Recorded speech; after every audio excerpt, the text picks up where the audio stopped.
नमस्कार. हा नमस्कार. आज आपल्यासोबत आहेत पद्मश्री, पद्मभूषण, पद्मविभूषण डॉक्टर रघुनाथ माशेलकर सर. त्यांची नव्याने ओळख करून द्यायची गरज आहे असे मला वाटत नाही. आपण सगळेच त्यांना ओळखतो. डॉक्टर माशेलकर सर हे असे शास्त्रज्ञ आहेत की ज्यांनी प्रयोगशाळेला लोकांच्या आयुष्याशी जोडले आहे. आज जागतिक पातळीवर भारतीय वैज्ञानिक जगाचे नेतृत्व ते समर्थपणे करत आहेत, याचा आपल्या सर्वांना सार्थ अभिमान आहे. महाराष्ट्रातील फार थोड्या लोकांपैकी ते एक आहेत की ज्यांच्यापासून तरुण पिढीने प्रेरणा घ्यावी. आज डॉक्टर रघुनाथ माशेलकर सर आपल्यासोबत स्काईपद्वारे उपस्थित आहेत. सर, मी अविनाश पवार, विद्याप्रसारक मंडळ ठाणे व महर्षी परशुराम अभियांत्रिकी महाविद्यालय वेळणेश्वर यांच्या वतीने आपले मनपूर्वक स्वागत करतो. आज आपले व्याख्यान ऐकण्यासाठी आमच्या महाविद्यालयातील विद्यार्थी, शिक्षक व शिक्षकेतर कर्मचारी उपस्थित आहेत. तसेच विद्याप्रसारक मंडळाचे कार्याध्यक्ष डॉक्टर विजय बेडकर स्वतः आवर्जून उपस्थित आहेत. मी आमच्या सर्वांच्या वतीने आपणास विनंती करतो की आपले व्याख्यान आपण सुरू करावे. धन्यवाद आणि आपणा सर्वांना नमस्कार. आपल्या सर्वांचं स्वागत. बघा, टेक्नॉलॉजीमुळे केवढा फरक पडलेला आहे. आज मी आहे इथे पुण्यामध्ये आणि आपण आहात रत्नागिरीमध्ये, आणि तरी सुद्धा आपण एकमेकाला पाहू शकतो, एकमेकाशी बोलू शकतो. म्हणजे जग किती बदललेलं आहे बघा. महत्वाचा विषय असा आहे की या बदललेल्या जगामध्ये भारताचं स्थान हे उच्च ठेवण्यासाठी आपल्याला काय करावं लागेल, आणि त्याची सुरुवात माझ्या मते शिक्षणापासून होते. शिक्षण हेच भविष्य आहे असं मी नेहमी म्हणत आलेलो आहे. आणि म्हणून आपलं हे जे कॉलेज जे काम करत आहे हे माझ्या मते भारताचं भविष्य घडवणारे विद्यार्थी आपण घडवत आहात, आणि म्हणून हे फार मोठं काम आहे. मला अजून आठवतं की एकदा चर्चा चालली होती की आतापर्यंत जी सायंटिस्टनी इक्वेशन्स तयार केली, त्यांची निर्मिती केली, त्यामधलं सगळ्यात मोठं पॉवरफुल इक्वेशन कुठलं? आणि मला मुलगा उभा राहिला आणि तो म्हणाला Newton's law, F = ma, force = mass × acceleration. दुसरं कोणीतरी उभं राहिलं आणि म्हणालं की नाही, न्यूटन्स लॉ नव्हे, Einstein's equation, E = mc². E is energy, m is mass आणि c is velocity of light. मी तिथे कोपऱ्यात गप्प बसलो होतो. कुणीतरी मला विचारलं, अरे प्रत्येक जण काही ना काही सांगते पण तू काहीच बोलत नाहीयेस. तर मी म्हटलं नाही, कारण न्यूटनही नाही आणि आईन्स्टाईनही नाही. माझं इक्वेशन म्हटलं वेगळं आहे, मोस्ट पॉवरफुल. तर ते म्हणाले, ते असं कुठलं इक्वेशन आहे? तर मी म्हटलं E = F. E म्हणजे एज्युकेशन आणि F म्हणजे फ्युचर, भविष्य. Education is equal to future. शिक्षण हे आपलं भविष्य आहे. आणि म्हणून हे भविष्य घडवणं हे जे आपल्या कॉलेजमध्ये काम चाललेलं आहे हे माझ्या मते अत्यंत महत्वाचं आहे. आता भविष्य म्हणजे काय, इथे प्रश्न सुरू होतो. कारण जसं मी आता म्हटलं की आपण टेक्नॉलॉजीमुळे आपण एकमेकाला पाहू शकतो, बोलू शकतो, प्रश्नोत्तर करू शकतो, जरी मी पुण्यात असलो आणि तुम्ही रत्नागिरीत असलात. तर काय होतंय की टेक्नॉलॉजीमध्ये अत्यंत भरभर बदल व्हायला लागलेले आहेत. आज मला आठवतं की मी 1976 मध्ये जेव्हा परत आलो आणि नॅशनल केमिकल लॅबॉरेटरी NCL ज्यावेळी मी जॉईन केली, तर त्यावेळीची परिस्थिती आणि आताची परिस्थिती पहा. त्यावेळी एक मला वायझेनबर्ग रिऑर्गॅनोमीटर पाहिजे होता आणि तो मिळाला मला जवळजवळ 2 वर्ष लागली. कारण त्यावेळी DGT clearance, not manufactured in India वगैरे वगैरे अनेक प्रकार होते. आपण टेलिफोन बद्दल बोलतो, तर मला अजून आठवतं की फिक्स लाईन टेलिफोन घ्यायला 6 वर्ष लागायची, आणि तो टेलिफोन मिळाल्यानंतर लोक चक्क पूजा करायचे, पार्टी द्यायची. आज प्रत्येकाकडे आपल्याकडे मोबाईल आहे. जवळजवळ 125 कोटी मोबाईल भारतामध्ये आज आहेत. हा टेक्नॉलॉजी मधला प्रचंड बदल आहे. जसं आमची ह्याची जर्नल्स यातनं, कारण मी रिसर्च भारतामध्ये कसा करायचा त्याविषयी बोलणार आहे थोडं. तर त्यावेळी परिस्थिती अशी होती की रिसर्च जर्नल्स ज्याच्यामध्ये नवीन नवीन शोध काय लागले वगैरे वगैरे हे आम्हाला कळायचंच नाही हो 3-3, 4-4 महिने. कारण लायब्ररीमध्ये ही जर्नल्स यायची 3 महिन्यांनी, 4 महिन्यांनी वगैरे वगैरे. आज बघा कसं झालंय, आपण सगळे ई जर्नल्सवर आहोत. ई जर्नलचा अर्थ काय की आपण सूर्य अजून पूर्वेला उगवतो आणि त्यामुळे आपण अमेरिकेच्या आधी जागे होतो आणि त्यामुळे पूर्वी आपण हार्वर्डच्या प्रोफेसरने पाहिल्यानंतर 3 महिन्यांनी बघत असू, आता हार्वर्डचा प्रोफेसर जागा व्हायच्या आधी आपण 8 तास बघतो. हा प्रचंड एक मोठा फरक घडलेला आहे. पण त्यामध्ये सुद्धा आता काय होतंय की ही जी वाढ आहे एवढी भरभर आहे की एज्युकेशन आपल्या डिपार्टमेंट ऑफ लेबर अमेरिकेच्या त्यांनी म्हटलं होतं सेक्रेटरीने की 60% of the students in senior students in the school will do jobs which do not exist today. They will do jobs which do not exist today. अरे मग विद्यार्थ्यांना जे जॉब्स आज एक्झिस्टन्स मध्येच नाही आहेत ते कसे शिकवणार आपण? हा इथून प्रश्न सुरू होतो. आणि म्हणून मी नेहमी म्हणतो की जसं प्रेसिडेंट ओबामा म्हणाले होते की education and innovation are the currency of 21st century. मी म्हणतो नाही, त्याच्याहून पुढे जाऊन एज्युकेशन इन इनोव्हेशन आणि innovation in education are going to be the most important drivers. आणि हे इनोव्हेशन इन एज्युकेशन का पाहिजे? जसं मी म्हटलं, तुम्ही मुलांना जे जॉब्सच आज नाही आहेत त्याच्यावर तयार करताय. आता तुम्ही कल्पना करा, internet of things, big data analytics, virtual reality, augmented reality, mix reality, artificial intelligence, robotics, automation, 3D printing, blockchain, हा केवढा फरक चालू आहे. आता इंजिनिअरिंगमध्ये आपण कसं शिकलो, आपण समजा टाटा मोटर्स आहेत, असेंब्ली लाईन आहे आणि कार तयार होते आहे. आपल्याला दुसरं काही करायचं आहे तर आपण नेहमी ज्याला सबट्रॅक्टिव्ह मॅन्युफॅक्चरिंग म्हणायचं, म्हणजे एखादा स्टील रॉड घ्यायचा आणि त्यातलं कापून हे करून वगैरे आपल्याला जो भाग बनवायचा तो आपण बनवायचा. आता ॲडिटिव्ह मॅन्युफॅक्चरिंग आलं, layer by layer, 3D printing आपण सगळ्यांनी पाहिलं असेल, त्याच्यावर काम केलं असेल. ह्याचा अर्थ काय होतंय की डेमोक्रेटायझेशन ऑफ मॅन्युफॅक्चरिंग झालं. डेमोक्रेटायझेशनचा अर्थ काय की प्रत्येक जण स्वतःला जे पाहिजे ते स्वतः ह्याच्यामध्ये करू शकेल, आपल्या घरामध्ये सुद्धा करू शकेल. तसंच आता डेमोक्रेटायझेशन ऑफ एज्युकेशन होणार आहे, त्याच्यामध्ये इनोव्हेशन मधला हा सगळ्यात महत्वाचा भाग आहे. म्हणून आपण जर पाहिलं तर पहिल्यांदा एज्युकेशन 1.0 काय होतं? गुरु शिष्य परंपरा. गुरु बसलेले असायचे, त्यांच्यासमोर एक शिष्य, आणि गुरुकुलमध्ये काय व्हायचं की काही फक्त नेमक्या ह्यांना लोकांना मुलांना शिकायला मिळायचं, जे श्रीमंत असतील किंवा राजाची मुलं असतील किंवा अशी कुणीतरी वगैरे. आता तसं झालेलं नाही आहे. It is democratisation of innovation. आणि आपण पाहिलं असेल तर डेमोक्रेटायझेशन ऑफ एज्युकेशनमध्ये आज प्रत्येकाकडे आपल्याकडे जो मोबाईल आहे त्याच्यावर तुम्हाला कोर्स कंटेंट MIT मधले, हार्वर्ड मधले कुठलेही मिळू शकतात. आणि ज्याला आपण एनी टाइम, एनीवन, एनीवेअर म्हणतो. पूर्वी काय व्हायचं की क्लासरूममध्ये बसायचं, 45 मिनिटाचा क्लास असायचा, टिंग टिंग टिंग घंटा वाजले की सगळे जायचे ब्लॅकबोर्डवर टॉक अँड चॉक. तसं नाही आहे आता. सबंध माझा मोबाईल आहे इथे, त्याच्यावर स्मार्टफोन आहे, पुण्याची सबंध लायब्ररी त्याच्यावर आहे.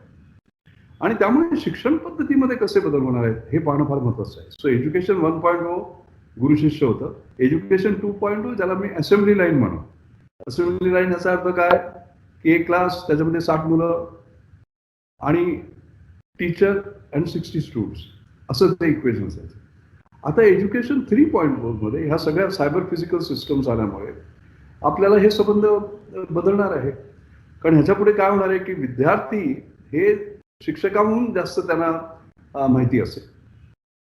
आता खान अकॅडमी आहे, परवा मी इंडस्ट्रियल स्टॉकिओमेट्री म्हटलं बघूया तरी काय कोर्स आहे, कारण माझं बेसिक ट्रेनिंग केमिकल इंजिनिअरिंगमध्ये होतं. हो, त्यांनी ती स्टॉकिओमेट्री 18 मिनिटामध्ये इतकी सुंदर हे केली की मला जे बेसिक कॉन्सेप्ट होते ते सगळे क्लिअर झाले 18 मिनिटामध्ये. जे आमच्या चितळे सरांनी आम्हाला 18 दिवस लावले होते ते 18 मिनिटात मला झालं. आता समजा चितळे सरांचा दुसऱ्या दिवशी क्लास असता आता मला सगळे कॉन्सेप्ट माहिती आहे. आता तिथे जाऊन ते जर वर्गात चॉक अँड टॉक करत राहिले तर मुलांना काही इंटरेस्ट असून नाही ते जातील. आणि त्याच्यामुळे ही जी बेसिक पद्धती आहे ती बदलणं महत्वाचे आहे. आणि ती पद्धती म्हणजे इंटरॅक्टिव्ह लर्निंग म्हणा, फ्लिप क्लासरूम्स वगैरे अशा ज्या नवीन कल्पना आहेत या आपल्याकडे यायला पाहिजेत. थोडक्यात सांगतो, education is future, but we have to move from right to education to right education, right way of education. दोन्ही गोष्टी लक्षात घ्या. राईट एज्युकेशन याचा अर्थ भविष्यामध्ये जे आपल्याला जॉब लागणार आहेत ते कसे, आणि राईट वे ऑफ एज्युकेशन म्हणजे डिजिटल प्लस फिजिकल याचं आपण हे कसं करायचं. परवा आमच्या घरी प्रकाशजी जावडेकर आले होते चहासाठी. तर त्यावेळी माझी आणि त्यांची चर्चा झाली आणि त्यावेळी म्हटलं ह्या एक्सपोनेन्शियल टेक्नॉलॉजी ज्या आहे त्याच्यामध्ये 55 नवीन जॉब्स येत आहेत. हे सगळे मी आता सांगितले ह्याच्यामध्ये.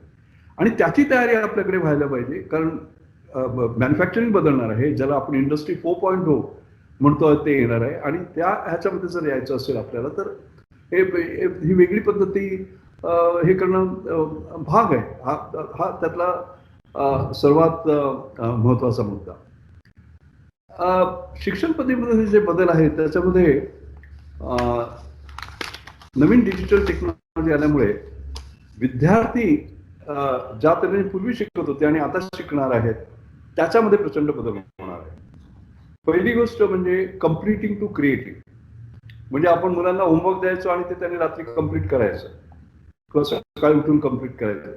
From that it is going to be creating. याचा अर्थ नवनिर्मिती जी आहे ही मुलांकडनं व्हायला पाहिजे, नुसतं दिलेलं होमवर्क कम्प्लीट करणं. Then passive to active learning. Passive म्हणजे नुसतं चॉक अँड टॉक आपण बोलतो आहोत आणि स्टुडंट नोट्स काढतात वगैरे तसं नव्हे, तर ऍक्टिव्ह लर्निंग, कारण त्याच्यामध्ये हे पार्टिसिपेटिव्ह लर्निंग होणार आहे. त्याच्यानंतर मेमरायझिंग टू प्रोसेसिंग. आपलं काय होतं पूर्वी की नुसतं रोड लर्निंग, पाठ करायचं. मला आठवतं मी लहान होतो, अगदी 5 वर्षाचा होतो तेव्हा आमच्या मामांनी, कारण माझे वडील होते ते फार लवकर गेले आणि त्यांनी मला वाढवलं सुरुवातीला. आणि मला अजून आठवतं त्यांनी मला ते एकम दशम शतम सहस्त्र दशसहस्त्र लक्ष दशलक्ष कोटी दशकोटी सबंध परार्धपर्यंत त्यांनी हे केलं होतं. अब्ज कर्ममुक्त परार्ध वगैरे सगळं. तर म्हणजे याचा आपण अर्थ असा की मेंदू आपण स्टोरेज म्हणून वापरायचो, कळलं की नाही. तसं न करता आता ते प्रोसेसर म्हणून तो वापरणं अत्यंत महत्वाचं आहे. कारण नुसतं लर्निंग बाय रोट किंवा पाठ करून ते न करता लर्निंग बाय डुईंग याचा अर्थ गुरुजींनी सांगितले आहेत त्या पद्धतीने स्टेप 1, स्टेप 2, स्टेप 3, स्टेप 4 वगैरे तसं न करता learning by rote to learning by doing to learning by creating. स्वतः नवनिर्मिती करायची. आणि त्याच्यानंतर लर्निंग बाय को क्रिएटिंग म्हणजे एकत्र येऊन काम करणं. आणि एकत्र कुणी, not just man and machine. Machine बरोबर आपण कसं काम करणार आहोत, ज्याला आता आपण रोबॉट्स म्हणत नाही, कोबॉट्स म्हणतो, कोऑपरेटिव्ह रोबॉट्स. तर हा त्याच्यामधला महत्वाचा भाग होणार आहे. चौथी गोष्ट महत्वाची म्हणजे आपल्याला ज्याला आपण आयसोलेशन टू कोलॅबोरेशन, म्हणजे इंडिव्हिज्युअल हे न करता कोलॅबोरेटिव्ह हे कसं करायचं. त्यानंतर आन्सरिंग टू आस्किंग. पूर्वी फक्त शिक्षकांनी प्रश्न विचारायचे आणि विद्यार्थ्यांनी उत्तरं द्यायची. ते आता तर उलटं होणार आहे, कारण विद्यार्थ्यांना जास्त ज्ञान असणार आहे. तुम्हाला एक गंमत सांगतो की हल्लीच मी ह्याच्यावर स्मार्ट डेजवर एक लेक्चर दिलं आणि 12वीची मुलं होती. ती मुलं त्या वेबवर जाऊन त्यांनी सगळी माहिती त्याची काढली होती आणि त्यांनी जे प्रश्न विचारले त्यातल्या अर्ध्या प्रश्नांची उत्तरं मला देता आली. मी तुम्हाला स्पष्ट सांगतो. आणि त्या सब्जेक्टमधला I am suppose to be one of the experts in the world. तर हा भाग त्याचा महत्वाचा आहे. केवळ स्टुडंट बदलणार नाहीये, टीचर्स पण त्यांना बदलायला हवं. Teacher centric to student centric. म्हणजे teacher deciding and dictating what is good for the students irrespective of student needs. तसं न करता इंडिव्हिज्युअल स्टुडंटच्या काय नीड्स आहेत ते पाहायला महत्वाचं आहे. त्यानंतर telling to listening. In digital world, students will come to class already prepared, so no use teaching them what they already know. त्यानंतर mass production to mass customisation. कारण आपला असा असतो एक क्लास असतो आणि त्याच्यामध्ये बुद्धिमत्तेमध्ये वगैरे फरक असतो आणि त्यामुळे ते टेलर करता येत नाही आपल्याला इंडिव्हिज्युअली. पण तसं नाही, आता टेक्नॉलॉजीमुळे ते होणार आहे. मी रिलायन्स या कंपनीच्या बोर्डावर आहे आणि आपल्याला कल्पना असेल जिओ त्यांनी चमत्कार जो आपल्याकडे आज दिसतो आहे, व्हॉइस फ्री आणि डेटा ₹3 पर GB वगैरे हा जो भाग आहे, हा याच्यामुळे काय झालेलं आहे, त्यांनी आता एक कंपनी आहे इम्बाईब म्हणून, त्याला artificial intelligence platform for educational technology त्यांनी केलेला आहे. याचा अर्थ असा की तुम्ही त्याच्याशी इंटरॅक्ट करू शकता ऑन आर्टिफिशियल इंटेलिजन्स मशीन आणि तुमच्या क्षमतेप्रमाणे ते तुम्हाला शिकवते. आणि यांची मुकेश अंबानींची अशी इच्छा आहे की त्यांनी जवळजवळ 10 लाख दरवर्षी अशा स्टूडंटपर्यंत जावं आणि ते फ्री त्यांना द्यावं. याचा अर्थ आपली क्षमता काय आहे त्या क्षमतेपर्यंत प्रमाणे टेलर मेड ज्याला आपण म्हणतो. जसं आपण कपडे स्वतःला एकाचे कपडे दुसऱ्याला चालत नाही, टेलर मेड करतो, तसं ते एज्युकेशनमध्ये हा प्रचंड फरक पडणार आहे. पूर्वी teacher would be the presenter, तसं नव्हतं, तो आता फॅसिलिटेटर होणार. म्हणजे पूर्वी काय होतं, ही वॉज अन इन्स्ट्रक्टर, तिथून तो आता कंडक्टर व्हायला पाहिजे. कंडक्टर कसा, conducting the orchestra, getting sort of everybody together. आणि from content experts to process expert, कारण content will be freely available, how do you process it, हे सर्वात महत्वाचे बदल आपल्या ह्याच्यावर. म्हणून मी म्हटलं, जेव्हा आपण इनोव्हेशन मध्ये बद्दल बोलतो तेव्हा innovation in education and education in innovation is going to be critical. आता येतो दुसऱ्या भागावर. 3 गोष्टी असतात, एज्युकेशन, रिसर्च आणि innovation. Education means what, disseminating known knowledge, जे ज्ञान आहे पुस्तकांमध्ये आहे, लायब्ररीमध्ये आहे, इथे आहे तिथे आहे, त्याला ते मुलांपर्यंत पोहोचवायचं. रिसर्च म्हणजे क्रिएटिंग न्यू नॉलेज, स्वतः हे करून. आणि इनोव्हेशन याचा अर्थ त्या ज्ञानाचा वापर करून त्याचा संपत्तीमध्ये उपयोग करणं, converting knowledge into wealth, knowledge into social good. आणि म्हणून ह्या इनोव्हेशनकडे आपण वळलं पाहिजे. आणि त्यातला महत्वाचा भाग असा आहे की मी नेहमी म्हणतो, the I in India should not stand for imitation, it should not stand for inhibition, it must stand for innovation. नवनिर्मिती सतत व्हायला पाहिजे. कॉपी कॅट कल्चर चालणार नाही ह्याच्यानंतर, कारण त्या स्पर्धेत आपण नाही तर टिकणार नाही. आणि आता हे पाहतो, त्या इनोव्हेशनमध्ये अत्यंत महत्वाचा भाग म्हणजे एक मोठी महत्वाकांक्षा आपण आपल्याकडे ठेवली पाहिजे. पूर्वी काय व्हायचं की काही दुसऱ्या देशामध्ये झालं की आपण ते कॉपी करायचं. आता drug for example, Naveen drug येतात, नवीन हे येतात, ते कुठेही दुसऱ्या देशामध्ये झालं की आपले पॅटर्न लॉज असे आपण त्याला कॉपी करायचं. So first to India was the हे, तिथून फर्स्ट टू द वर्ल्ड, ही अशी एक अम्बिशन आपल्याला आली पाहिजे. आणि ते हळूहळू होत आहे. भारताची एक खासियत आहे ज्याला मी 10x म्हणतो, याचा अर्थ 10 टाइम्स बेटर. इतर जग काय असतं, लॅरी पेज समजा म्हणत असतील तर 10x बेटर म्हणजे 10 टाइम्स ऑल्सो मोर एक्सपेन्सिव्ह. आपल्याकडे 10x better but 10 times cheaper, हा एक महत्वाचा भाग आहे. आता तुम्ही पहा, इनोव्हेशन मध्ये आपण पाहिलं असेल की अरविंद आय केअर, जिथे $3,000 सर्जरी होती ते $30 मध्ये करतात, पण त्यांचे जे रिझल्ट्स आहेत ते त्या royal college of ophthalmic surgeon म्हणून सुद्धा उत्तम आहे.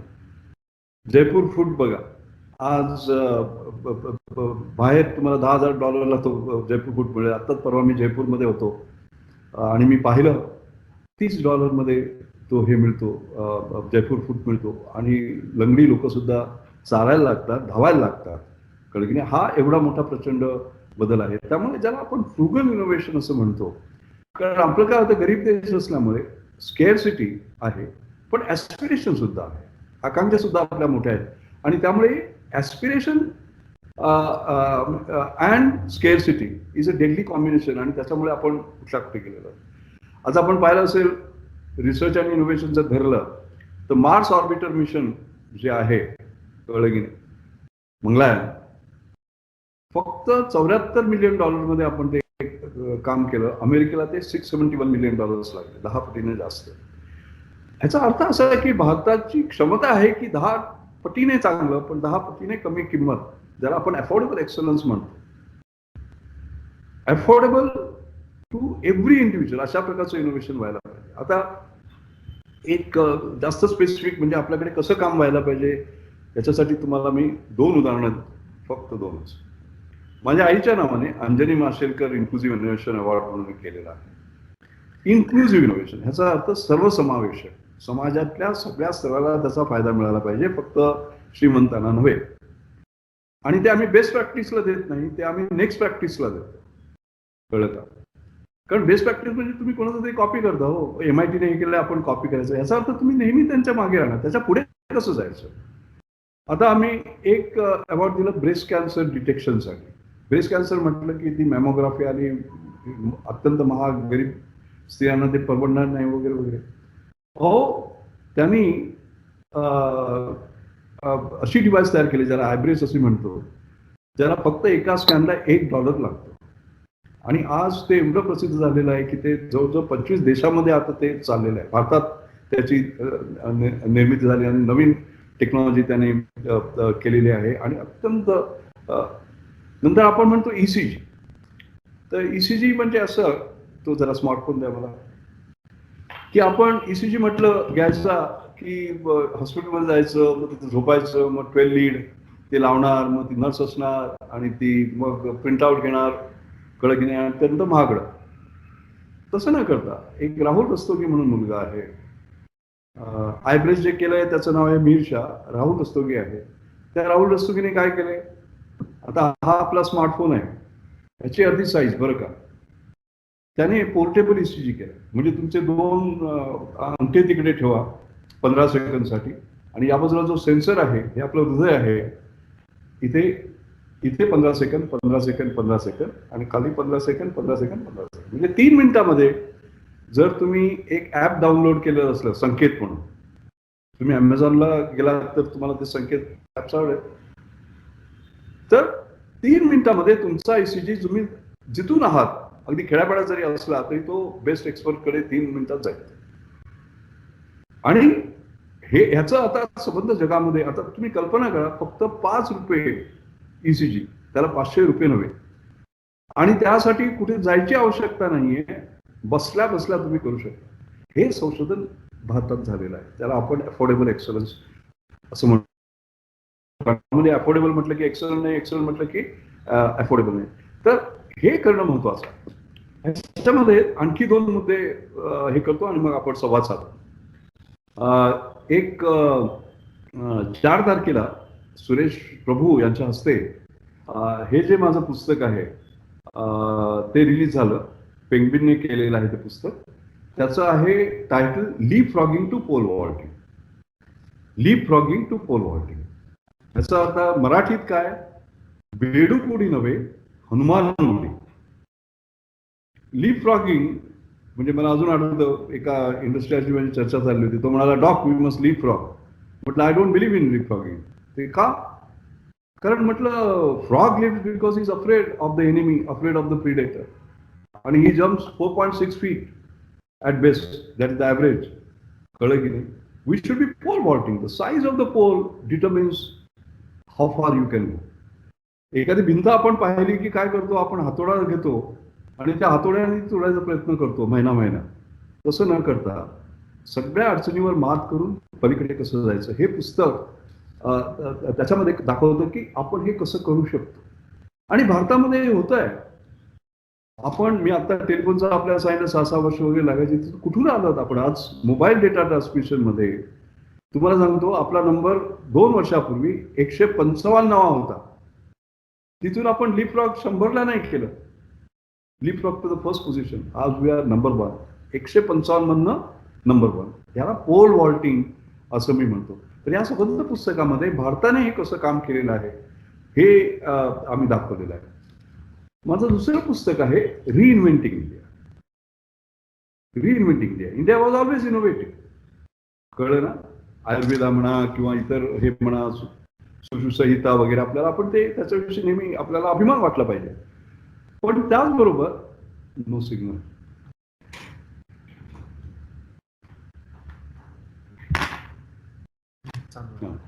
पण त्याचबरोबर आपल्याला हे महत्वाचं आहे की भारताची नवनिर्मिती कशी करायची आपल्याला, कारण आपला हा जो माइंडसेट आहे हे बदलणं अत्यंत महत्त्वाचं आहे. आणि माझी खात्री आहे की भारत हा अव्वल दर्जाचं संशोधन करू शकेल, अव्वल दर्जाचे रिसर्च इनोव्हेशन करू शकेल, पण त्याच्यामध्ये आपल्या मनोप्रवृत्तीमध्ये बदल घडवायला पाहिजे. ते कोणते? मला 5 मिनिटं उरलेली आहेत, त्याच्यामधले मी माझे 5 मशेलकर मंत्र आपल्याला सांगतो, ज्याच्यामुळे माझ्या आयुष्यात मला फायदा मिळाला आहे आणि माझी अशी अपेक्षा आहे की आपल्यालाही मिळावं. पहिली गोष्ट म्हणजे keep your aspirations high. Your aspirations are your possibilities. लक्षात आलं की नाही? जर तुम्ही ठरवलं की एव्हरेस्टवरच जायचं आहे तर तुम्ही एव्हरेस्टवर पोचा. एव्हरेस्टला जरी नाही पोचलात तरी कांचनगंगेपर्यंत पोचा. कळलं की नाही? पण जर तुम्ही म्हटलं मला हनुमान टेकडीला जायचं आहे तर मग त्याला काही अर्थ नाही. तर कीप युअर ॲस्पिरेशन्स हाय. दुसरं म्हणजे हार्डवर्क. आपल्याला पटकन सक्सेस पाहिजे. Like instant coffee, there is no instant success. माझ्या आयुष्यामध्ये I always say I work 24/7, day after day, month after month, year after year, आणि आजपर्यंत मी हे करतो.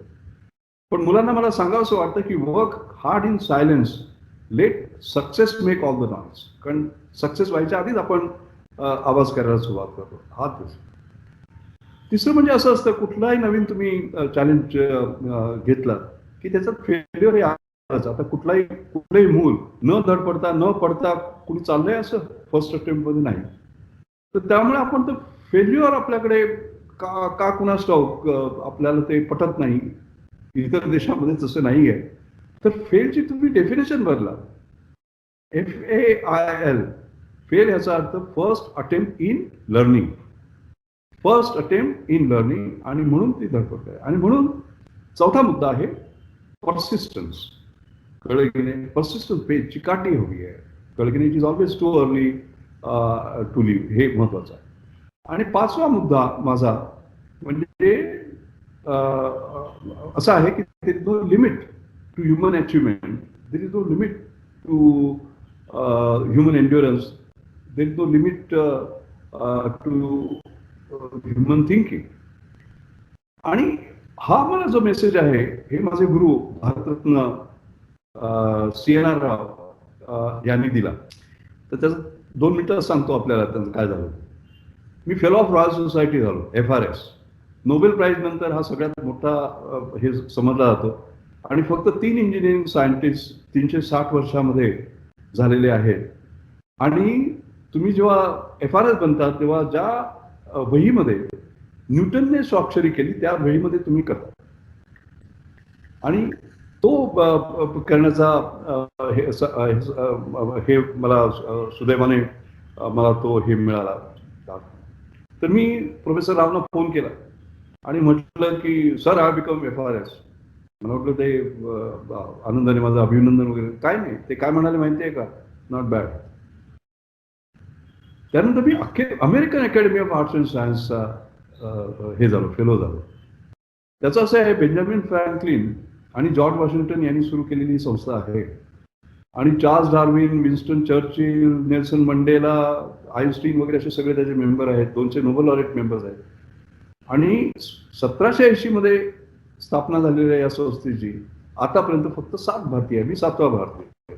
तुम्ही त्याला फोन केला, म्हटलं आता त्यांना नक्कीच हे होईल. त्याचा काय रिस्पॉन्स होता माहिती आहे का? Not bad. त्याच्यानंतर मी अमेरिकन अकॅडमी ऑफ इन्व्हेंटर्सचा झालो, आतापर्यंत पहिला भारतीय भारतातला. आता म्हटलं ते नक्कीच हे करतो. परत त्यांनी माझी निराशा केली. ते म्हणत नॉट बॅड. मग मी म्हटलं सर तुम्ही काय करायला हवं की ज्याच्यामुळे तुम्ही म्हणजे माझं कौतुक तरी करा 2 शब्दाचं. तर त्यांनी जे सांगितलेलं आहे हा मेसेज आपल्याला आपल्या कॉलेजसाठी, आपल्या विद्यार्थ्यांसाठी, विद्यार्थिनींसाठी अत्यंत महत्वाचं आहे. ते मला म्हणाले की you are climbing on a ladder of excellence which is limitless. And the only limit you have is the limit that you put on your head. लक्षात आलं का? त्याला हे नाही, सीमा नाही. आणि म्हणून हा जो अल्पसंतुष्ट असण्याचा आपला जो हा भाग आहे, पहिल्यांदा मी शुक्रवार पेठमध्ये केलं, पहिल्यांदा पुण्यात केलं, पहिल्यांदा महाराष्ट्रात केलं, पहिल्यांदा भारतात केलं, तसं नाही, एकच. आणि ते केल्यानंतर म्हणजे after you reach your potential you have to continue to exceed your potential. हे माझे 5 मंत्र आहेत. Keep your aspirations high, no substitute to hard work, change the definition of fail as first attempt in learning, persistence pays, and finally, no limit to human achievement and no limit to what you can achieve. धन्यवाद.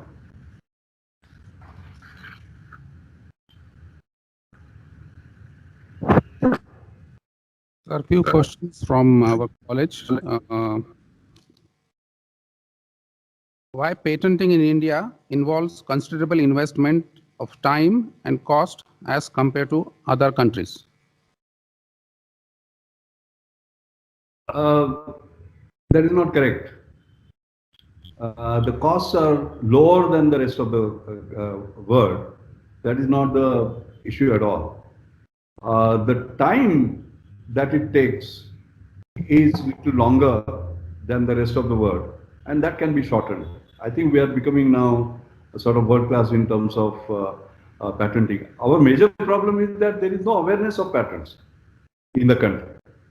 Okay, people are just interested in publishing or perishing, as we say.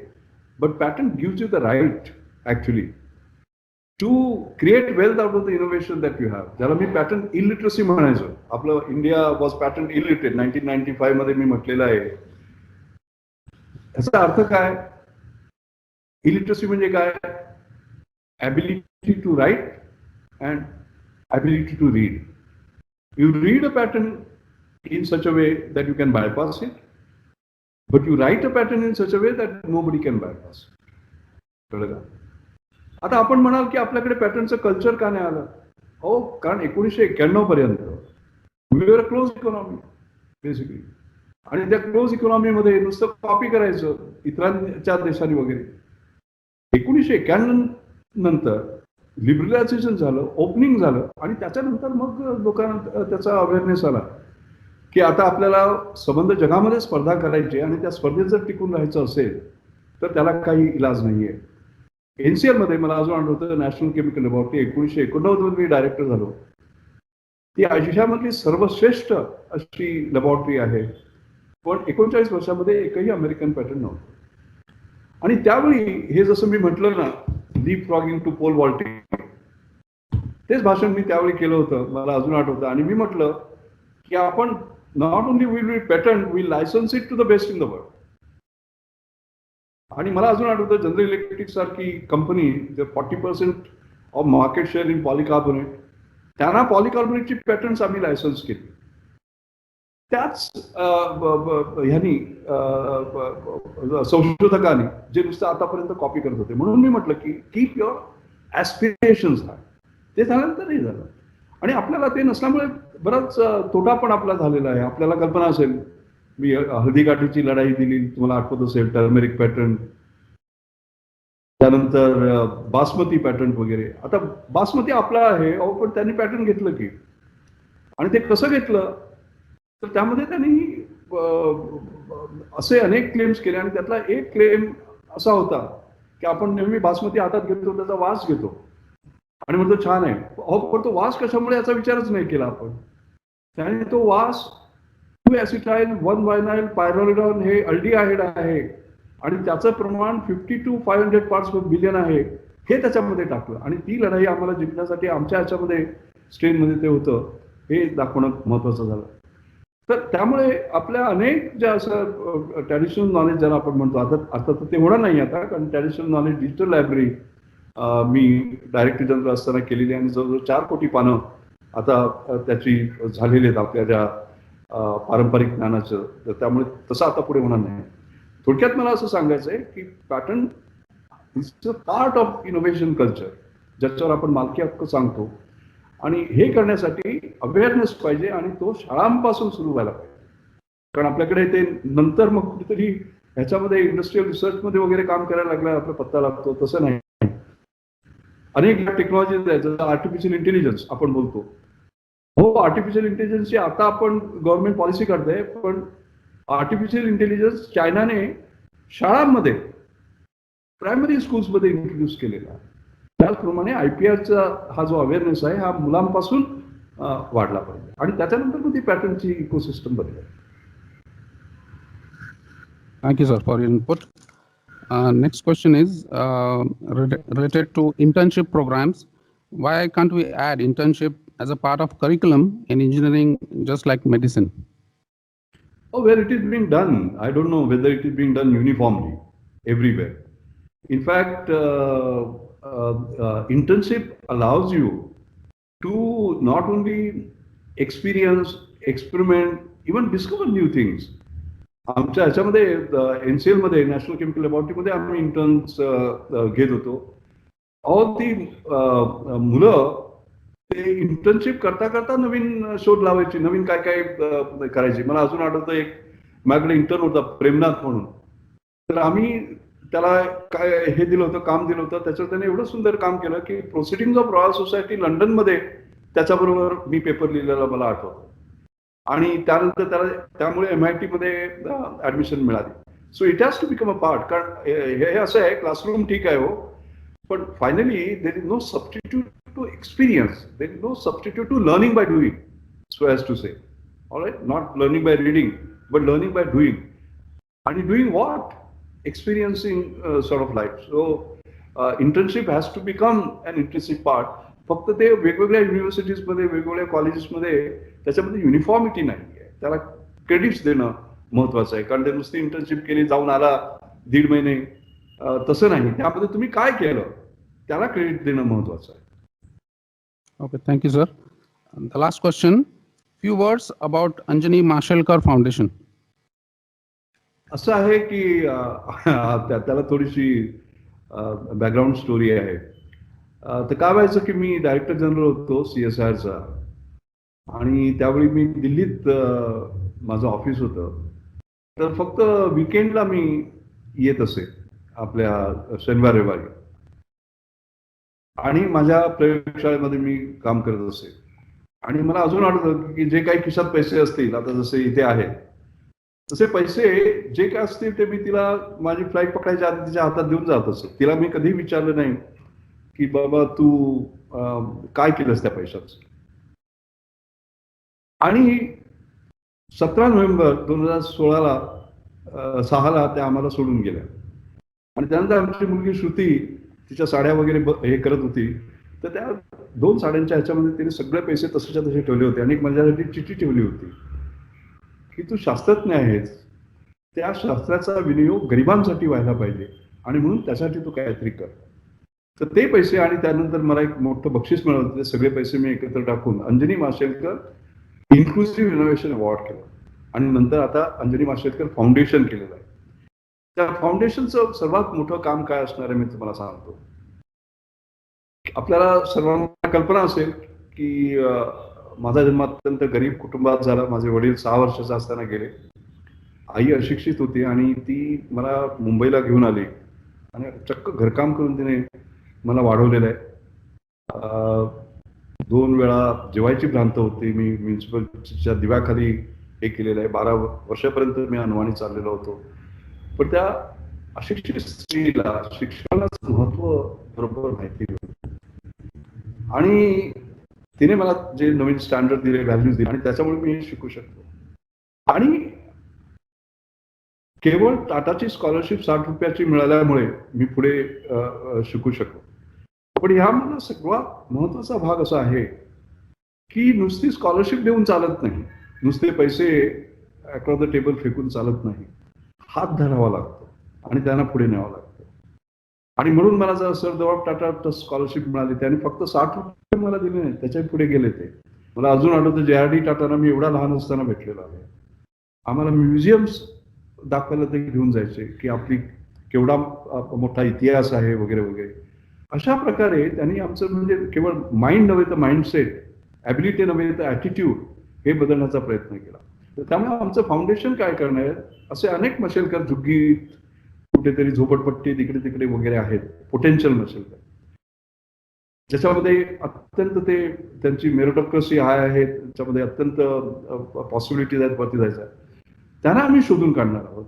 आणि अंजनी माशेलकरनी जसा रघुनाथ माशेलकरांना जन्म दिला, तसा Anjani Mashelkar foundation हे भविष्यातील माशेलकर आहेत, त्यांना जन्म देणार आहे.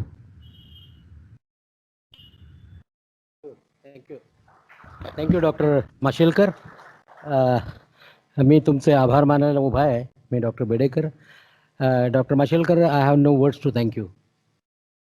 तुम्ही म्हणालात रत्नागिरी. सर, हे रत्नागिरी नाही, रत्नागिरीपासून 150-200 मैलावरती वेळणेश्वर म्हणून एक गाव आहे आणि या गावाची लोकसंख्या 3,000 असेल आणि तिथे हे महर्षी परशुराम अभियांत्रिकी महाविद्यालय आहे. हे ग्रामीण भागाकरता आहे आणि आज ही जी इथे मुलं आहेत ज्यांनी तुम्हाला ऐकलं आहे, ही सगळी या बहुतांशी सगळी ग्रामीण भागातून आलेली आहेत. खरोखरच माझ्याकडे शब्द नाही आहेत. तुम्ही जे काही त्यांना सांगितलं आहे, तुम्ही जो काही आधुनिकतेचा मंत्र त्यांना दिलेला आहे, तुम्ही नाविन्याचा मंत्र त्यांना दिलेला आहे आणि तुमची पंचसूत्री तुम्ही सांगितलेली आहे. तुम्हालाही मान्य असेल की या तरुणांपुढे काहीतरी रोल मॉडेल्स लागतात आणि तुम्ही आमचे सगळ्यांचे रोल मॉडेल आहात. I can assure you doctor Mashelkar that your speech today must and will definitely, तुम्ही जे इनोव्हेशन म्हणालात त्या इनोव्हेशनचा कुठेतरी जागा पकडतील आणि काहीतरी आमच्याकडनंही तुमच्या माशेलकर फाउंडेशन तुमच्या आईंच्या नावाने जे आहे त्याच्याकरता कुठेतरी कधीतरी काहीतरी नोंदणी येईल अशी मला खात्री आहे. पुन्हा एकदा आमच्या सगळ्या विद्यार्थी आणि शिक्षकांतर्फे मी आपले आभार मानतो. धन्यवाद डॉक्टर माशेलकर. धन्यवाद. नमस्कार.